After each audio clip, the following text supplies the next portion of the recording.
I do want to flip this. I want to go to the other end and talk a little bit about Kentucky. Norm, the last time that you and I discussed this Kentucky team, we were talking about how Mark Pope looked like he ran over his dog in his driveway and was really upset about the level of fight and the level of effort.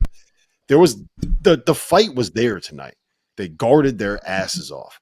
But I don't think that if you are the Kentucky head coach in your second season, when you come in with the expectation of being a top 5 team and a $22 million payroll or whatever it is, being able to stay with a North Carolina team like this that doesn't have their starting point guard, that's not a great sign for where you are right now. What do you make of this Kentucky team that can't score 1 for 13 from 3 in this game? Where does the ceiling come from? How does this team get back to the point where they can compete for Final Fours and championships? I think the biggest problem they're having right now is they really don't have a clear leader. Like when they play, it just seems like they got five talented guys out there playing the game, but no one's leading them on the floor. And it's hard for a coach to lead them on the floor. They've got to have some guys step up. Even Aberdeen tonight, he's a terrific player, but he takes some bad shots, some really bad shots at bad times. Norm, he drives me crazy. He drives yes, I want to rip my hair out watching him play. Yeah, definitely is. $22 million. Yeah. And now Chandler, I thought Chandler was at times maybe forcing it a little bit too, but it's almost like, well, I better get a shot up or something like that. And then Owe, I thought he played better tonight. I thought he attacked the hoop and did some good things down the stretch there. But, not having Diabate tonight hurt him from an athleticism standpoint. I think Moreno's going to be a terrific player. The other foreign kid played okay, but I just thought North Carolina's bigs were just too athletic for him. And the other thing is they weren't able to get those bigs in foul trouble. North Carolina doesn't have any depth in the front court. That game, you had to get those guys in foul trouble, and then it changes the whole course of the game. Hey, Rob, here's my question for you. So right now, Doster, obviously Kentucky's without 3 guys. They're without their starting point guard in Jalen Lowe. Yeah. They're without their big, Jaden Quaintance, who's a beast down low. Supposed to be a tough guy. And then obviously they're without Diabate as well. T-Rob, what do you think this team can be? Have you given up on them as far as being what we thought they might be with a $22 million payroll, and that's a Final Four team? Yeah. I'm just gonna be honest. Yeah, to go out and spend $22 million, I'm highly disappointed at it so far because, like we said, you got to put these guys in a professional chair now after spending that much money. Then, if that's the case, then it's next man up mentality. So I may have 3 guys out, but I spent, let's say, roughly a $10 million more on the rest of you guys for somebody to step up. So I am disappointed just because, I feel like they went out and did what they had to do to get the players and get the right fit for the players that they got coming in. And it's just not, the production's just not there. So I'm definitely giving up on this team, but I'm a little biased too. I don't like Kentucky. You didn't like Kentucky. So is Tyler Hansbrough on our show. So you and Tyler kind of coordinate your bias and your hate of I'm just sorry, man. $22 million.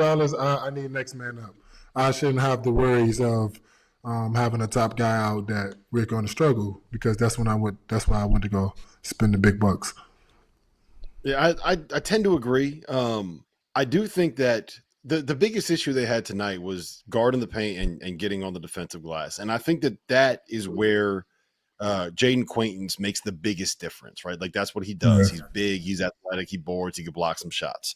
I don't know if Jalen Lowe necessarily changes how much they do offensively. Like he's just he's got to have the ball in his hands. And I think their issue right now is just they don't know what they want to do on that end. Like it feels like their whole game plan tonight was let's get the ball, let's drive to the rim, let's find a way to get something going to the basket. And that just didn't work. Like when you have a guy like Colin Chandler, Norm, and you have a shooter like Cam Williams, and you have guys that can really get him up and knock him down, I feel like you should be trying to create more opportunities for those guys to get open looks. And it felt like everything they were trying to create was come off of this zoom action, get a curl. They're going to be trailing you, find a way to go into the basket and get a layup. And it worked a couple times early for Oweh, but a lot of those other guys, like, they're just not built to do that. Like, I feel like you want Chandler to be coming off of those screens and catch and shoot and knocking down some threes. And I don't know if he's just trying to instill a different kind of mindset of aggressiveness, but that was my biggest issue. I said this at the Champions Classic, Norm. Like, I don't know what this Kentucky team's identity is. Yeah, I'm not sure they know what it is. And they've got so many guys that can score off the bounce that I don't think they wait for the situation to happen for those guys to come off screens, because guys are ready to make a move and attack the whole time. Another guy that hasn't played much is the young kid Jasper. Jasper Johnson, and he's a guy that can shoot the ball. And I don't think he played. He only played 5 minutes tonight. So they've got to find a way to get more cohesive as a team and kind of play more to their strengths.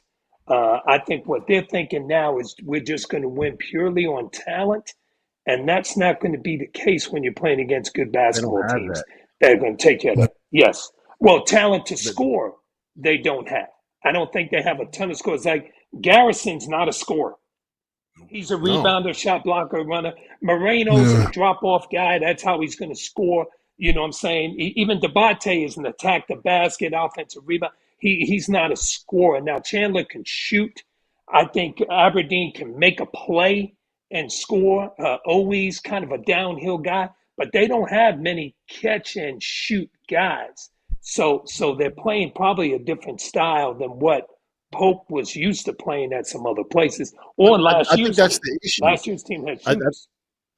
I think the roster construction. I think the roster construction is the issue more than anything else, right? Like, I don't think you have enough athletes and defenders to be able to play this kind of style, right? We're going to win games in the 60s. We're going to force some turnovers. We're going to rebound. We're going to make it difficult for you to score. I don't think they have enough athletes to be able to do that, or enough defensive pieces.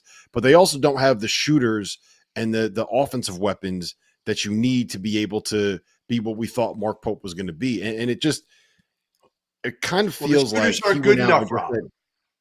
Rob, the shooters are Cam Williams and Trent Noah, and they're not good enough. They don't do everything else good enough to stay on the court. Yeah, exactly. Got to play some defense. But I think getting a point guard fix all of that. That's the first key. Getting a solid point guard back on the floor. Okay, and that's a question. Number one, is Jalen Lowe going to come back? Number two, is he really a point guard? Is he really a guy who's going to make everybody better? Or is he a guy that's going to look for his own? You're right. That's a lot. That's a big ask of him also, to come up and step up and be that role so young, especially with a team like this. But I can't stay away from it enough. That's what we pay you big bucks for. So he's gonna have to step into that role and the leader, and putting that offense together. That's the only shot they got. If not, then we're just gonna see a bunch of athletic guys going out there just trying to play basketball and pray they get some ugly wins throughout the year. But without a decent point guard, somebody controlling the offense on the floor, I don't see too much happening for him. Yeah, I tend to agree. We're going to see a lot of 1 for 13 3-point shooting nights, which is if I'm a Kentucky fan, I'm sitting here saying that is not what I was pitched when I was told this is what Mark Pope is going to be when he's coming into the program. We got to hit a break. We got 3 other big games that we have to get to tonight. When we get back, Cam Boozer had 29 points, but I do think that the guy that was a headline for tonight was a returner for this Duke program. We'll be talking about that after the break.